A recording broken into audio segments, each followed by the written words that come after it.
Divisibility property third speaks something like this: if a number is a factor of each of the given two given numbers, then it must be a factor of their sum. It is speaking something like this: if a given number, okay, so I'm just taking any number, suppose 5, okay, is factor of each of the given two numbers. So if 5 is the factor of any two given numbers, say 5 is the factor of 10, and 5 is the factor of suppose 35, okay, so yeah, 5 is the factor of 35 also, and 5 is the factor of 10 also, then it must be a factor of their sum.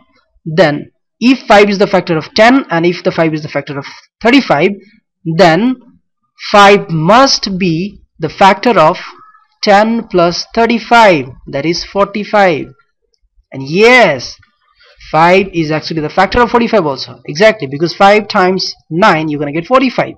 Very simple it is to understand if you think something like this. One more example, let's take any number. Suppose if any number 4 is factor of any two given numbers, alright, any two given numbers, then 4 is the factor of sum of these two numbers also. Like 4 is the factor of 8, 4 is the factor of 16 also, alright. So 4 is the factor of 8 plus 16 also, which is 24, right? So 4 is the factor of 24 also, because 24, if you divide by the 4, you're gonna get 6. That's right. So statement is perfect. I think you understand what is this property is speaking.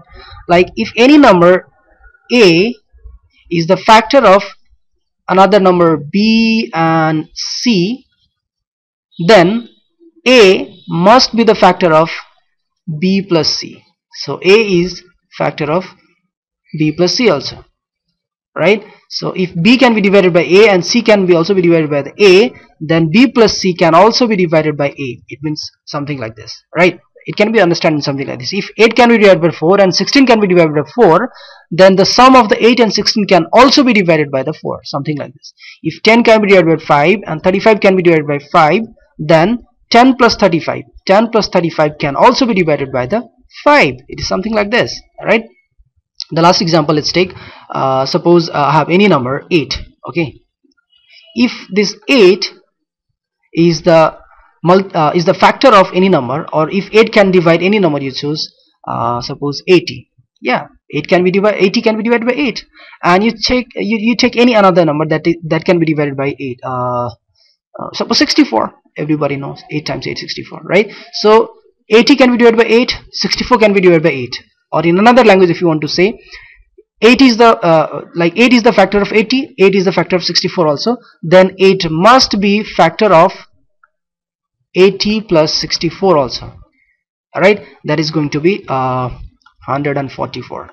So means if 80 can be divided by 8 and 64 can be divided by 8, then the sum of 80 and 64, 144, can also be divided by 8. You can check it up, 144 by 8, okay. So 8 times, only one time, 8 ones are 8, so you get 4, you get 6, alright, and you'll drop the 4, so 8 times 8 you'll get 64.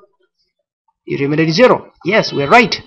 So it's very simple. Like if a number is the factor of two given numbers, then the same number is the factor of the sum of that two given numbers also. Alright, this is something like this property third. I hope you understand. We'll be doing a lot of practice there. Definitely it will revise again and again, it will repeat, and you'll be perfect. Don't worry, alright. And if there is any problem, feel free to comment, give the message, alright. Like us on Facebook, and you can reply there also, alright. You can recommend the videos or something that we can find out the topics and we can work on them, alright. Catch you in the next video. Goodbye.